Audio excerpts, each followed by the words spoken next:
News Visakha honey trap ఇప్పుడు సంచలనంగా మారింది. ఈ కేసులో పోలీసు ఇన్వెస్టిగేషన్ లో చాలా సంచలన విషయాలు అయితే బయటకు వస్తున్నాయి.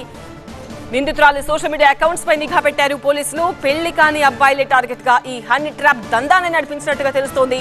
ఇద్దరు బాధితులు ఇప్పటివరకు పోలీసులు ఆశ్రయించారు. కానీ 10 మంది వరకు ఇంకా బాధితులు ఉండొచ్చు అని అంచనా వేస్తున్నారు. వాళ్ళంతా బయటికి రావాలి, సో మీ గోప్యత పాటించి మేము ఇన్వెస్టిగేషన్ చేస్తామని బాధితులకు భరోసా ఇస్తున్నారు పోలీసులు. బట్ ఇప్పటివరకు ఇద్దరే బయటకు వచ్చారు.